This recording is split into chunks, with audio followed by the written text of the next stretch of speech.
by the law, the employer should pay minimum wage or higher to their employees. And in Korea's case, it started in 1988, and now it covers basically all employees. Okay, so but there are exceptions. Minimum wage council, they decide the minimum wage every year, and this is a criminal.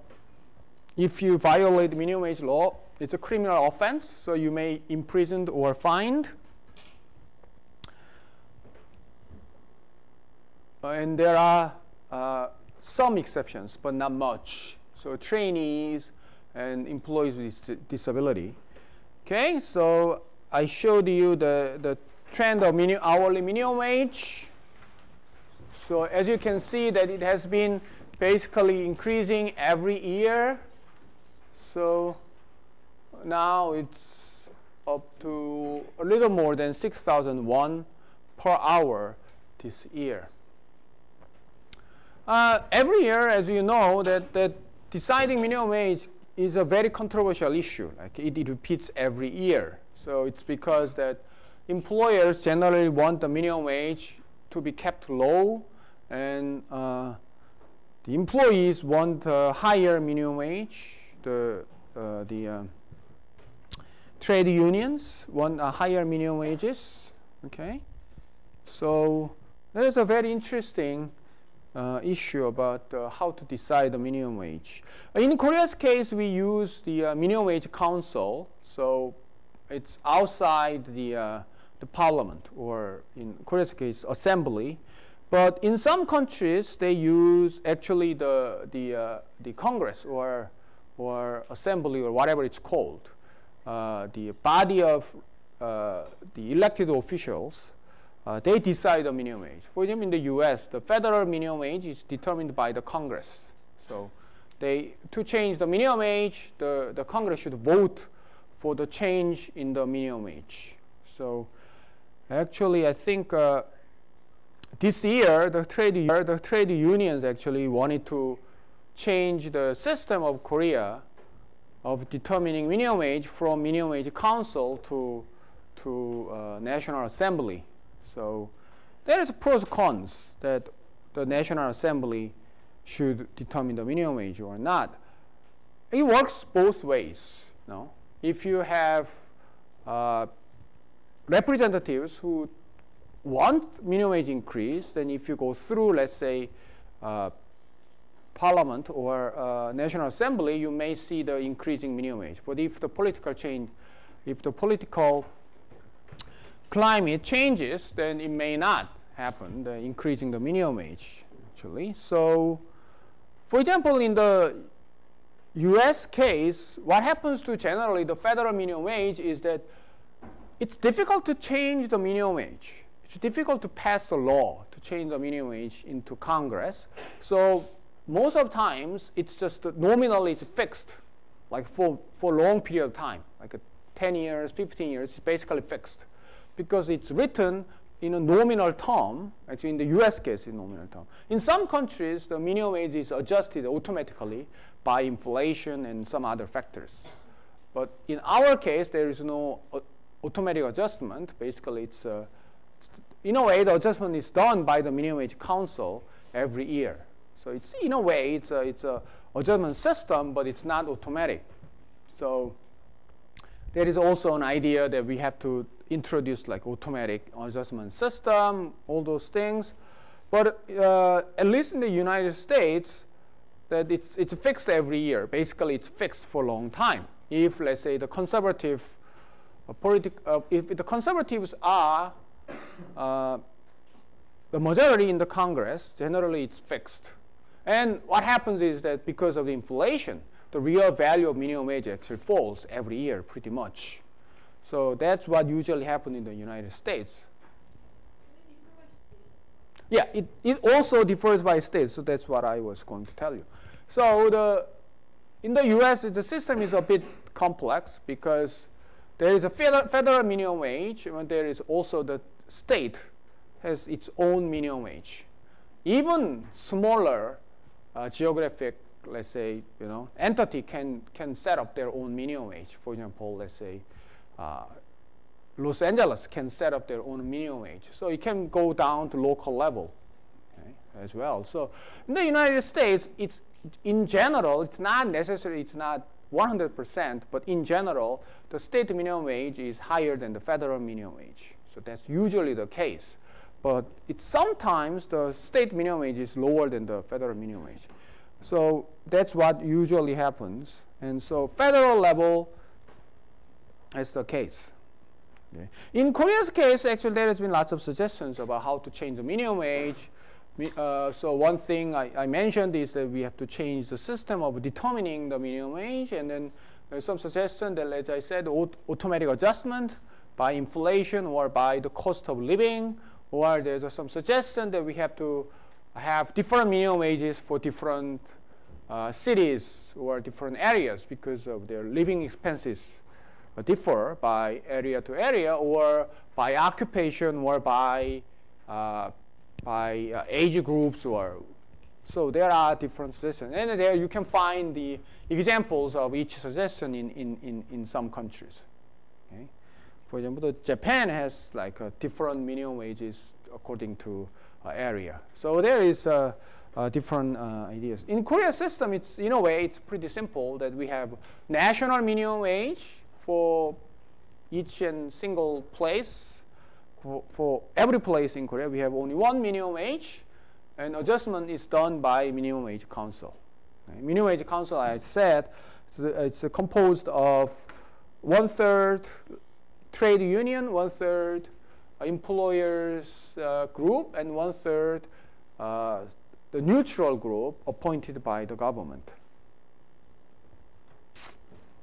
Okay, and then minimum wage has been increasing, and then as well as the ratio of minimum wage to average wage. Now it's about 45%. Okay. Okay, so these are numbers that what are the effects of minimum wage?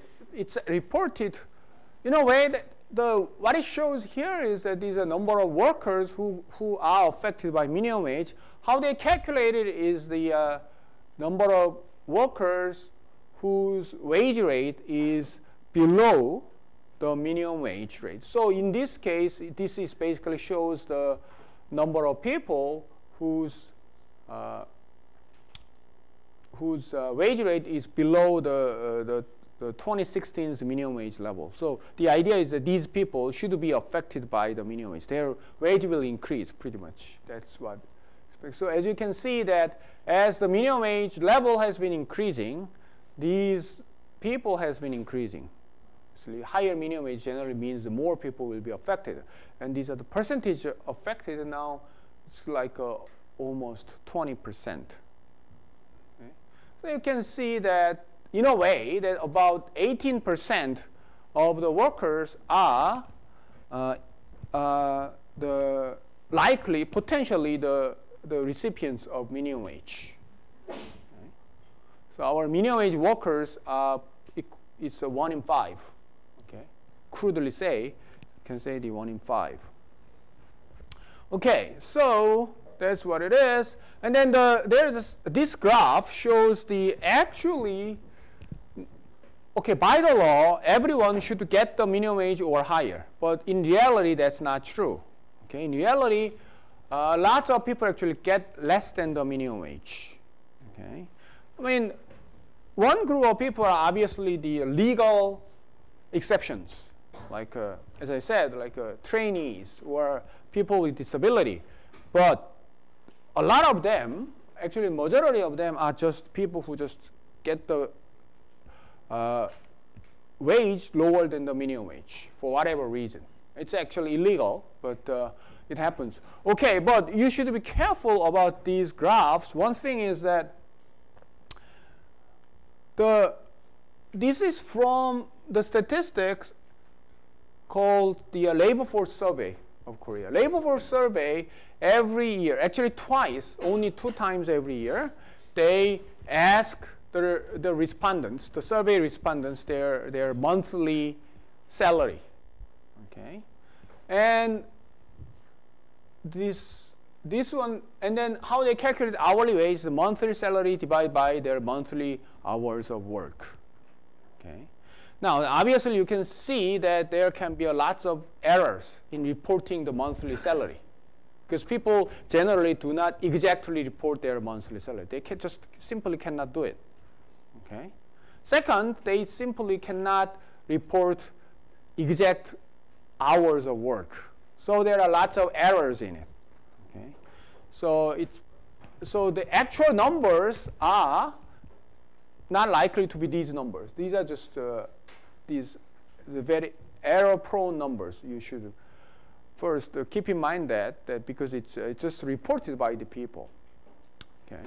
So there are lots of problems in these numbers, but what it shows here is that in general, and as you can see, obviously, as the wage rate increases, the minimum wage increases, the number of people who received lower than minimum wage has increased. Okay? If everything is perfectly enforced, it should be 0, or probably close to 0. You cannot have 0 because of errors, reporting errors, but it should be around 0, or it cannot be that much. But now it seems like about 11%. It has been decreasing a little bit because at some point of time, actually, minimum wage has not increased much compared to the inflation rate. But now it's about 11%. So what it shows us is, I'm not sure that whether it's 11% is the exact number, but what it shows is that still a significant portion of employees receive lower than the minimum wage. Okay. Then what should we do about it? Okay, there is actually issues about the minimum wage, because the thing is, employers who pay the minimum wage, most of them are very small establishment owners. Okay, so when you think of big companies, their employees, absolute majority of them get more than the minimum wage. Okay? So the minimum wage workers work for generally like small companies. Okay? Most of them, and in some special occupations. So the thing is, it's very difficult to enforce the law on those small companies. And then we have like a criminal penalty like a jail or fine. The problem here is that if you jail every violators of minimum wage law, then basically lots of business will be shut down. Okay? So there is an issue. There is an enforcement issue, but it's very difficult to actually enforce. Okay? For example, like if you throw jail that small shop owners for violating the minimum wage law, then there can be quite dire consequences for their families and stuff. So what usually happens is that they make the violators to pay the portion that they did not pay, okay, to their former employees, but not actually criminally punish them. It's very, very rare case actually. Okay, so there's lots of issues about the minimum wage, and here now we turn our attention to the theoretical discussion of minimum wage, and then it will help us to understand what the issues are, okay, and why the minimum wage becomes a pretty hot issue every time. Okay, now let's start with a very simple competitive labor market model. So you have seen this. This is just the supply curve and demand curve. And then in the labor market, when it meets, it basically makes an equilibrium point. And you have equilibrium wage and equilibrium employment level. Okay, that's the starting point without the minimum wage. Okay, now let's introduce the minimum wage to this labor market. Okay, here we assume the universal coverage. Universal coverage simply means that everyone in the labor market should get the minimum wage. There is no exception. That's the universal coverage. So that's close to, let's say, Korea's case. Korea's case, with very few exceptions, like as I said, it's a very small portion. Basically, everyone should get minimum wage or higher. So that's the universal coverage case. Okay, so what happens? When the minimum wage is introduced, the minimum wage will be higher than W0. Now, it's obviously because that if you introduce minimum wage lower than the market wage, it doesn't make any difference. Okay? So for the minimum wage to be an actual policy that affects labor market, we should assume the minimum wage should be higher than the equilibrium wage. Okay? So let's introduce minimum wage higher than the equilibrium wage. Then what happens? I mean, it's very, very simple. Because of the minimum wage, the demand will fall. Because it's simply because the wage is higher, so the firm will employ less. So that's from E to A, right? Change to E to A. Then the supply will increase from E to C. Okay? Simply because the individuals who can get higher wages, okay? More people want to work, or more people want to work for longer hours, and we are assuming the substitution effect dominates the income effect. Okay? So what happens? I mean, it's simple. The demand for employment, demand for workers will fall from N0 to ND. Okay? Simple. So in this case, just that employment, the jobs that are available in the market will be fewer. Okay? So the demand falls. So that's very simple. And then you can actually assume the supply will increase.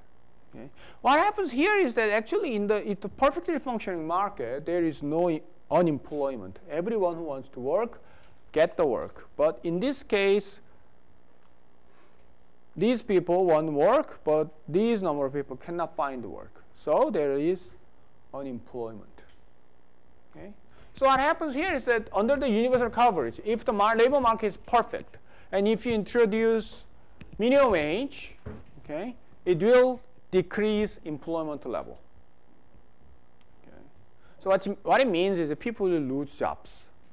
Simply put, people will lose jobs. Or we will not have as many jobs, okay, as there would be without the minimum wage. Okay. So if we eliminate, let's say, minimum wage, there will be more jobs available in the labor market, okay, although their wage level is lower. Okay. That's very simple conclusion of this. So demand decreases, supply increases, unemployment increases. Actually, as I said, increases, but unemployment is basically generated because of the minimum wage. Okay. Then who get the benefit from minimum wage? Obviously, those who keep the jobs will enjoy higher wage level. So for them, it's good news. So from N0 workers, we will have individuals who lose jobs from ND to N0. They will lose their jobs. But ND individuals keep their job, and then they enjoy higher wages. Okay? So these are very basic implication of the minimum wage. Okay, now let's think of the second case. The second case is we have a minimum wage, but we have limited coverage, meaning that there is a covered sector, so the employer should pay the minimum wage in this sector, and employers don't have to pay the minimum wage in uncovered sector. So what you can think of is that legally you can say that it's possible that in Korea's case, for example, in let's say in 1990s, okay, bigger companies had to pay the minimum wage, but smaller companies didn't have to pay the minimum wage. So you can think of those cases. Legally, there is covered sector, uncovered sector. Or you may think that these are the ones like small employers who basically do not or cannot pay the minimum wage. Okay, so like an illegal sector in a sense, and this is just those employers who pay the minimum wage for whatever reason. Okay, so you can think of those two sectors. Okay, what happens? Actually, it's a pretty simple idea you can think of. Okay, let's think of covered sector. So no minimum wage, you have N0, W0. Now with the minimum wage, WM is imposed. Okay, and then there will be smaller number of jobs there. Okay, what happens to their workers? Okay, it's possible. One possibility is these people cannot find a job in the covered sector, so they go to uncovered sector, who doesn't have to minimum wage, have to pay the minimum wage, and then try to find a job there. Okay, so that's a possibility. So it's just we call it the spillover. Okay, these people are spilled over to the uncovered sector. Let's say from companies that pay the minimum wage to those companies who do not have to pay minimum wage, or who just simply do not pay the minimum wage. Okay, then what happens? It's simple. The supply will shift to the right, because the more are people looking for jobs here, so it will reduce the wage rate. Okay, before the minimum wage, if there is no cost of moving, the wage should be the same, the two sectors. Okay, but now with the minimum wage, this sector's wage go up to the minimum wage, and this sector's wage will fall from W to W, because there are more people looking for jobs in the uncovered sector. So what you can see here is that displaced workers move to the uncovered sector and depress its wage. Okay, and then, okay, this one I will explain later. Oh, okay, I should explain. Okay, so the last one I explain first. So employment will decrease, as you can see here, but not as much as the universal case. So some of the people who lost jobs in covered sector will get jobs in uncovered sector. So the employment loss will be smaller. Okay, but the thing is that these people will get lower minimum wage. Okay, but there is another possibility that is mentioned in the second and third lines. What it means is actually, logically speaking, this can happen. Okay, not everyone will go to the uncovered sector. Why? Because in the covered sector, even though the number of jobs are smaller, if you are able to get a job here, your wage will be higher. Okay, so in a sense that if you have a reasonable chance to get a job in the covered sector, okay, you wanna try to find a job in the covered sector. Okay, and the uncovered sector, you can find a job, okay, with a higher probability, but your wage will be lower. So there's a trade-off. If you go to uncovered sector, you have a higher probability of getting a job, but with lower wage. You are in the covered sector, you have lower probability of getting a job because there are fewer jobs available, but your wage will be higher. So there's a trade-off. So the economic logic basically tells us, obviously, that these trade-off should make equilibrium at the end. Okay? So you cannot have like a superior and inferior sectors. Actually, it will be equalized. How? Basically, what can happen is this. For example, let's say you can think of the expected wage in the covered sector. Okay, what is it? Probability of employment times minimum wage. So you go to, let's say, covered sector. Your covered sector will have lower probability of employment, but wage will be minimum wage. So you can think of this as the expected wage in the covered sector. Okay? And as long as this expected wage is reasonably higher than the wage you can get in the uncovered sector, it makes sense to try to find a job in the covered sector. Okay? But then what happens? more people will try to find a job in the covered sector if this one is bigger than the uncovered sector market wage. So then probability of employment will be smaller and smaller simply because there are more people looking for jobs in the covered sector. So at the end, what? They will be equalized. Right. So this one I mentioned because I think I briefly discussed the competitive labor market probably a few lectures ago. And then the one very important implication of competitive labor market is if you have no mobility cost, okay, there should be no wage differential. Okay. And in this case, actually in this case, minimum wage is different because minimum wage actually artificially creates minimum wage differential. Actually, you can see that. Okay, but still, the economic logic tells us that still there is an equalization of wages working behind this diagram because now you can think of expected wage, that is probability of getting a job times minimum wage, that should be equalized with the wage of WU, for example. Okay? So there is an equalization force is still going on behind the scene. Okay? So that's what the what this second and third line is about. So basically what it tells us is that not everyone is necessarily just give up on covered sector and going to the uncovered sector. Actually, there can be actually movement even from uncovered sector to covered sector. Okay, so that's quite possible. Let's say you happen to be working in an uncovered sector, so your wage is not covered by minimum wage, and you just found out that if you go to, let's say, some place or some sector, you will get, let's say, 20% more. Okay, then obviously there is a strong incentive to try to find a job there.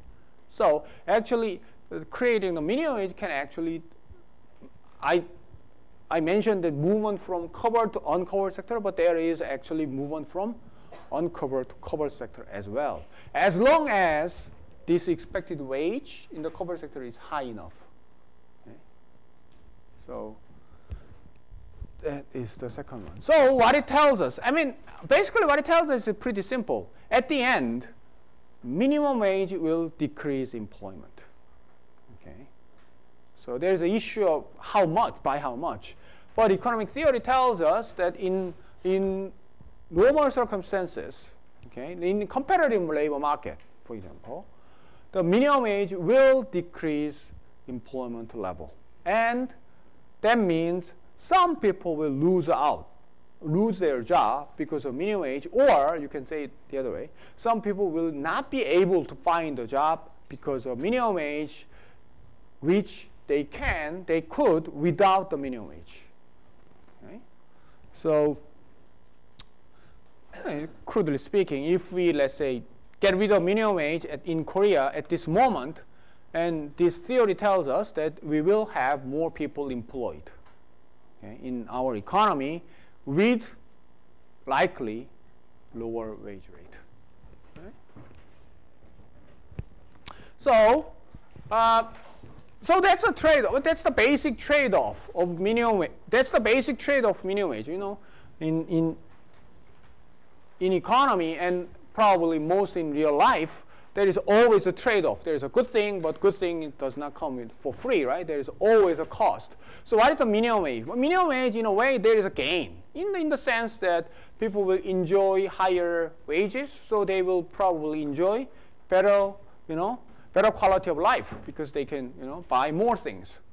Okay, but the problem here is that the cost of higher wage is fewer jobs. Okay, so there is always trade-off. So the thing is that if you believe the loss of jobs is significant, okay, then you are probably in general in favor of, let's say, keeping minimum wage low, okay, or even getting rid of minimum wage altogether. But if you think that loss of jobs is relatively small compared to, let's say,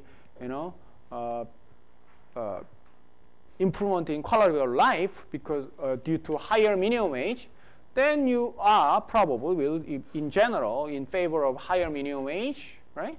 So there's, as you can see, that there is always, it is quite likely there are always two sides in this debate. Then there has been always two sides in this debate, I mean, for a long, long time. So you can understand why minimum wage just becomes a pretty controversial topic every year, because there are always two sides and people and the different ideas. Okay, now, so far we assumed the competitive labor market. Okay, but now let's introduce a different type of labor market and see the minimum wage, how the minimum wage works in this market. So in this market, we assume monopsony. Okay, now think of the labor market. Okay, monopsony, what it means is, monopsony is simply speaking one buyer. So monopsony simply means one buyer. So this is a model with only one buyer of labor. So which means one employer of labor, only one employer. So you are familiar with monopoly model. Monopoly is a one seller, okay? So one supply. So there is only one company that sells thing. So that's monopoly. Here, there is only one company that buys things. In this case, the labor. So this is the monopsony model. Okay? Because it's difficult to think of monopoly of labor, okay? But you can, when you study labor economics, actually there is a monopoly model of labor which is related with the trade union. But here we do not assume the trade union. We assume, here we assume there is only one employee in the labor market. What is the example? I mean, one example you can find is, let's say, there is a town, isolated town with, mining town in deep, high mountain, for example, and then there is a coal mine there. So pretty much all work you do is for the coal mine. Okay, there is no other job. Have you watched the movie Billy Elliot? Billy Elliot, have you watched it? Raise your hands. I watched Billy Elliot. There is a musical, which is a pretty hit. Only one person. Usually expand your cultural horizon. Okay. Billy Elliot is actually, it's a pretty good movie with music and some ballet dancing and stuff. So watch it. If you cannot find anything to watch, watch Billy Elliot.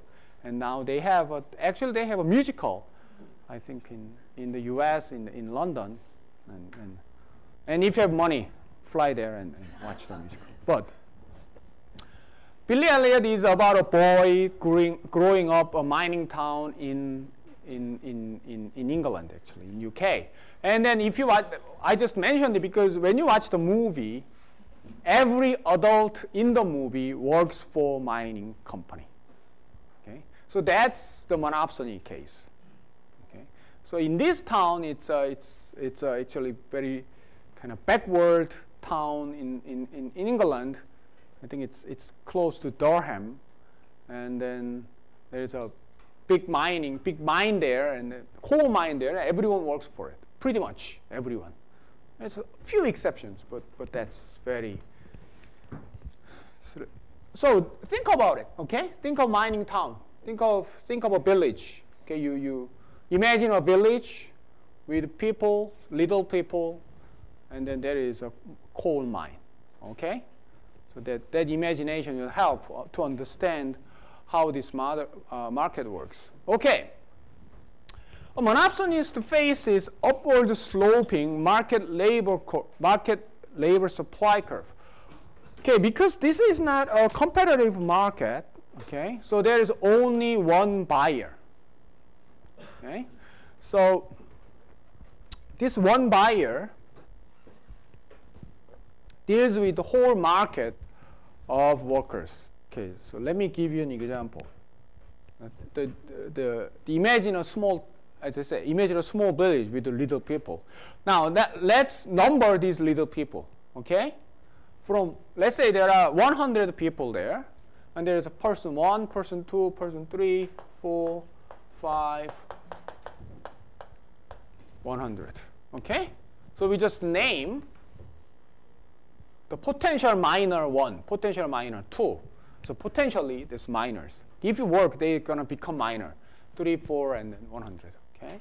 Now, these people are different, okay, in the sense that their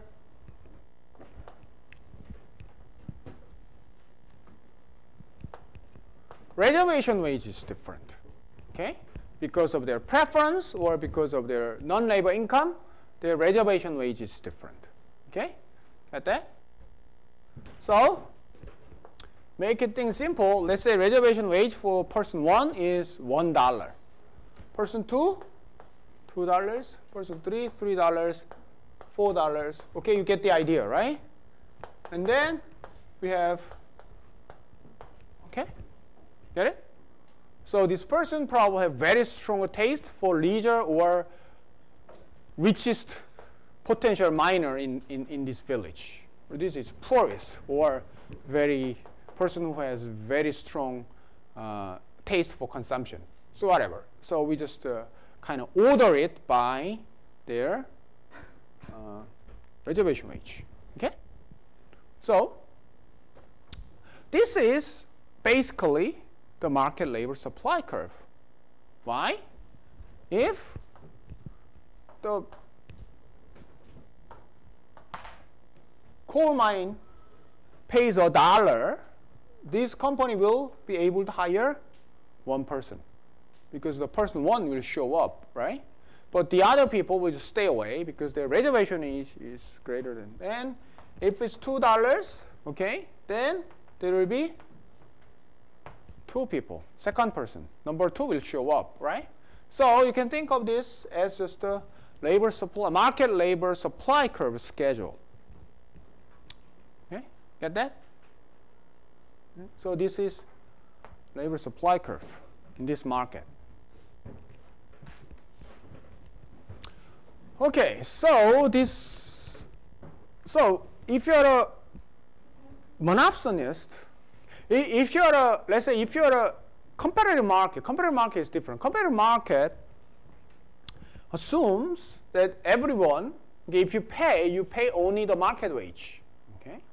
But now, in this case, it's different. How? Let's say you want to hire 1 person only. You pay $1. Okay? You don't have to pay anything more than $1 because person 1 will show up. Okay? We assume that person, an individual will work if the wage is equal or higher than the reservation wage. Okay? If you want to hire 2 people, you pay $2. You want to hire 10 people, you pay $10. So which means each time this company wants to hire more people, what they have to do, what the company has to do is to raise the wage. Without the raising the wage, this company cannot fill the vacancy. Okay? If it's a competitive market, actually it doesn't matter, right? In the competitive market, we assume, right, the supply to the individual company is perfectly elastic, meaning that you don't have to pay anything more to hire more people. Okay? But this is a monopsony case. In this monopsony case, only one buyer faces upward sloping labor supply curve. This is basically, you can think of monopoly case. Monopoly case is the case where a company, a seller, faces downward sloping demand curve. That's the monopoly case. This is basically the opposite. Okay? Basically, it's very similar to the monopoly concept, but we are just looking at from the other side, not the seller side, from the buyer's side. So this buyer just looking at the upward sloping labor supply curve, which basically means to hire more, you pay more. Okay? So that's what it means. And what happens, okay, I will just explain later. Okay, now this one I will talk about. Now, so we established that you want to hire 1 person, you pay $1. You want to hire 2 people, you pay $2. Okay, in this case, we assume there is no wage discrimination. Okay, there is no price, you know, the price discrimination, right? here we assume that everyone will get the same wage. Okay, there is no discrimination.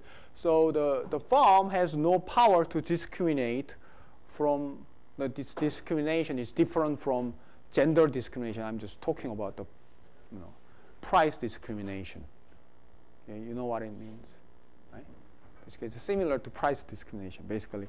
Whether it has a power to extract all the surplus from the other side. Okay, so here we assume that the employer has no power to extract all the surplus from the workers. They pay the same wage to all the workers. Now, think of total cost of labor. Okay, so to hire one person, what is the total cost of labor? $1, because 1 times 1, right?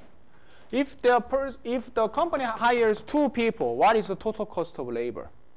$4. Why? Because they pay $2 for 2 people. And if it's 3 people, gonna be 9. 4 people, gonna be 16. Okay, 25. Okay, and all the way. Okay, get that? Now let's think of marginal cost of labor.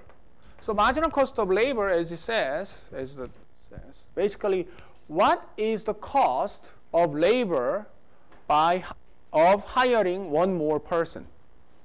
Okay. So for the first person, what is the marginal cost of labor?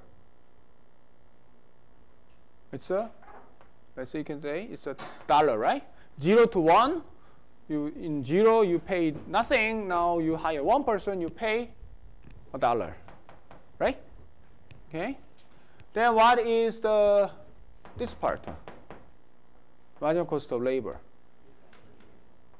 It's $3, right? Because your total cost of labor just increased from 1 to 4, so it's a 3. And how about here? 5, right? Here, 7. Here, 9. Okay? Now, compare the marginal cost of labor. Now you call this wage. Okay? So this is not the wage. Sorry. This is wage. So this is employment level. And this is wage you pay under the employment level. So you think of this one and this one. Okay? So this is how much each worker get. If the company hires one person, each worker will get $1 and marginal cost of labor.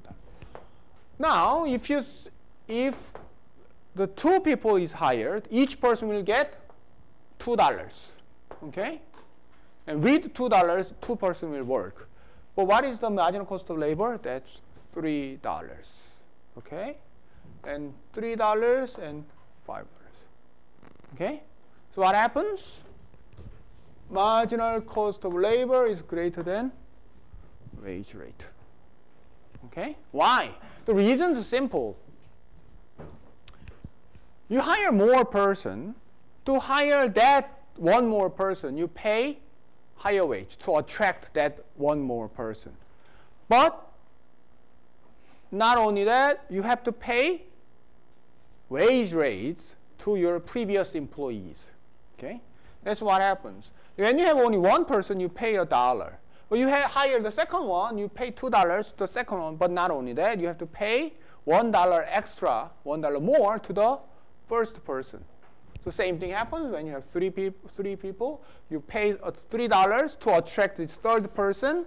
But now you have to pay higher $3, like $1 more to your 2 previous employees. So marginal cost of labor is always higher than, except for the first one, always higher than the wage rate. Okay?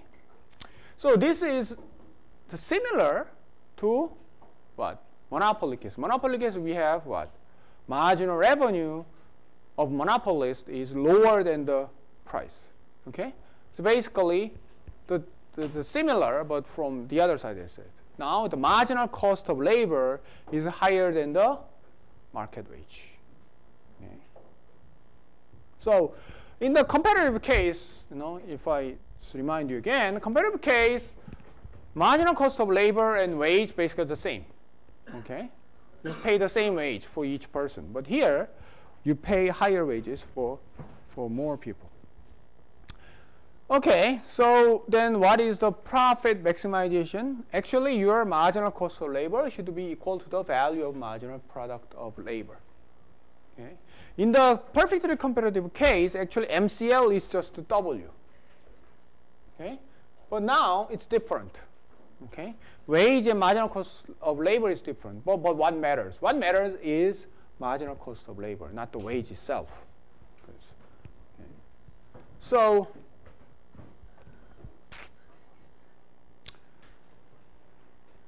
think of this. Okay, this is a comparative case. Okay, there is no nothing strange here. But in the monopsony case, what we have, basically we just have additional line in this graph called MCL curve, marginal cost of labor curve. And this is located higher than the supply curve. Basically what it means is MCL is greater than the wage. Okay? So the height of supply curve is just wage. Okay? And this MCL curve has actually, it's taller because the MCL is higher than the wage. So you have MCL curve. Now, it's simple. What is the profit maximizing level? Profit maximizing choice, that should be B, not A. Okay? Because MCL should be equalized to BMPL. Okay? So,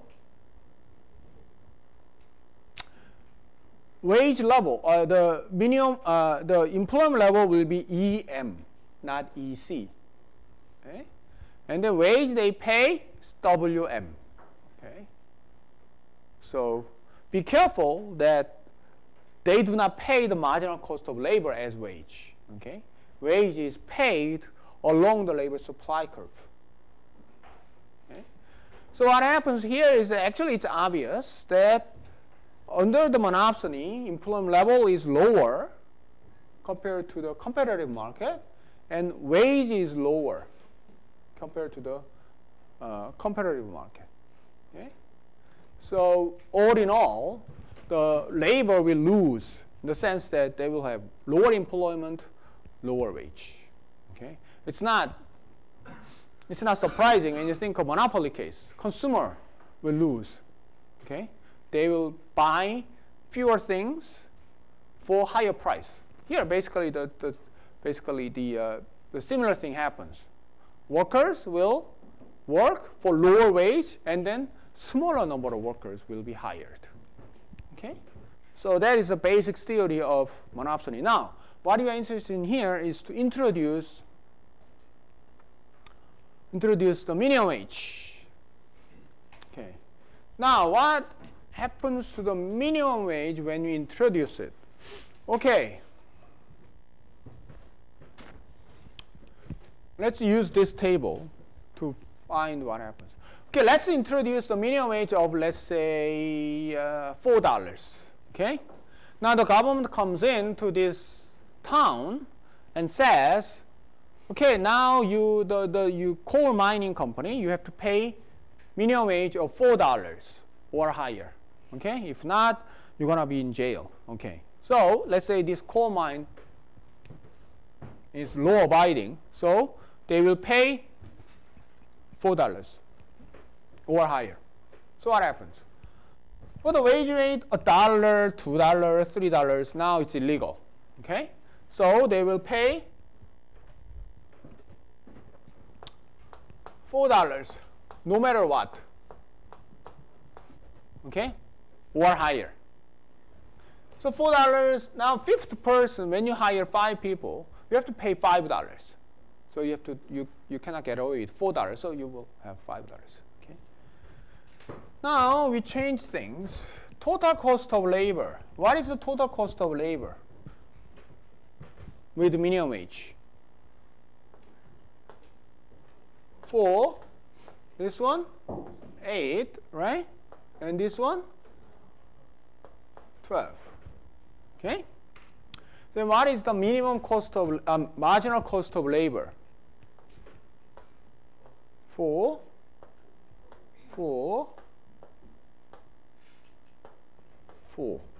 right? and then goes to 7. Okay? So see what happens. Interesting thing here is when the firm is paying the minimum wage, okay, the firm's marginal cost of labor is actually equal to the minimum wage. Okay, the reason is simple. Because they want to pay lower than the minimum wage, but they are not able to do it. Okay? So they have to pay the minimum wage. So each time when they hire more person, because their reservation wage is lower than the minimum wage, you don't have to pay more than the minimum wage. That's minimum wage is enough. So each person will get the minimum wage, and so the marginal cost of labor is $4. And then what happens? Basically, when the wage goes up to more than minimum wage, then you go back to the original schedule. So that's what happens here. So let's say there is a minimum wage higher than the WM, but lower than the VMPM, point B. So think of a minimum wage that is between this area, B to this. Now introduce minimum wage. Okay, what happens? Marginal cost of labor now changes to W min GHM. Okay? Before it's just this whole line, whole thing. Okay? Now there is a flat part. Okay? W min to G is a flat part. So this marginal cost of line is just not relevant anymore up to this point. And then you go back to original one. Okay? So that's what this table tells us. And then you write it, you can draw it here using this diagram. Now interesting thing happens. Why? Because now the company's profit maximizing choice is not B anymore. It becomes what? C. Okay? C is the profit maximizing choice. You have VMPL curve, you have MCL curve, which looks a bit strange, but rules are the same. MCL should be equal to the VMPL. So C becomes the profit maximizing choice. So the firm will voluntarily hire more people. Okay, from EM to E min. Okay, you see that? Wage will go up from WM to W min. Okay, get that? So it's a bit surprising result, right? Because in the monopsony case, when you have a minimum wage between these 2 points, if the minimum wage is way high here, then employment will actually decrease. But in this case, employment will increase, wage will increase. So in this case, minimum wage does not decrease employment level, rather it actually increases employment level. Okay? So it's a surprising thing. That's special thing about monopsony regarding the minimum wage. Okay? There. So in this particular case, it's possible to have more employment with higher minimum wage. Okay? So theoretically, we can show that there is a special case of this. Okay? So for example, that if you believe a certain market is monopsony, then for the employees, it makes sense to have minimum wage in that particular market. Okay? But there is an issue actually that how prevalent monopsony is, because the example that we can think of is very limited, right? So in the sense that how many mining towns you can think of, and then these probably it's not from let's say whole economist's point of view. This market will probably is likely to be very small in scope. Okay? And probably even more so today than, let's say, 20 years ago. Okay? Even though you are working in you are born in mining town, you can just get out of it by catching a bus or whatever, okay, or going even to overseas or something. So theoretically, it's a very interesting case, but in reality, okay, this is probably it's just a very special, interesting example, not the general case. So general case is likely that employment will decrease. By how much is an interesting question. Okay, now there is some argument, okay, about minimum wage. Okay, I mentioned that before. If the minimum wage is introduced, even though the employment level decreases, okay, the wage will be higher, so people will be happier. I mean, as long as you keep your job, okay. But there are arguments against that idea as well. So it's offset. So there are mechanisms of offsetting the higher wage rate. Okay. Actually, logically you can think of a few things actually quite easily. One is minimum wage basically can change, may lead employers to change non-cash aspects of job packages. So what it means is when you get a job, okay, not only you get, let's say, only cash, quite often you will get other things as well. For example, like fringe benefits, let's say. You get, let's say, free lunch coupons, something like it. Okay? Or discount, or employee discount. Okay? Or you may have a chance to get some training, okay, to improve your skills. Okay? Employer provides training, so you don't have to pay anything. So those kind of things. Okay? Now, but if the employer faces that they have to pay higher wages, they will look for ways, especially in industries where the profit margin is very small, they will look for ways to offset higher cost. By how? By just taking away your free lunch coupons, by taking away your employee discounts, okay? By taking away the training programs. Okay? Or they may just tell you to work harder. Okay? So they may probably, your work schedule more stringent. Or they just make you work harder because you are paid more, so you have to work harder to make up for it. Okay? So if that's the case, then higher wage rate is, it's not exactly the higher wage. Okay? So that's a possibility. So there is actually real study about what happens when for example, training, when the minimum wage goes up, then they find out that generally the training goes down. Okay? So I mean, if you think about it, it's a logical response from employer's point of view. Okay, so that's what I just talked about. And this one is, let's say, employment,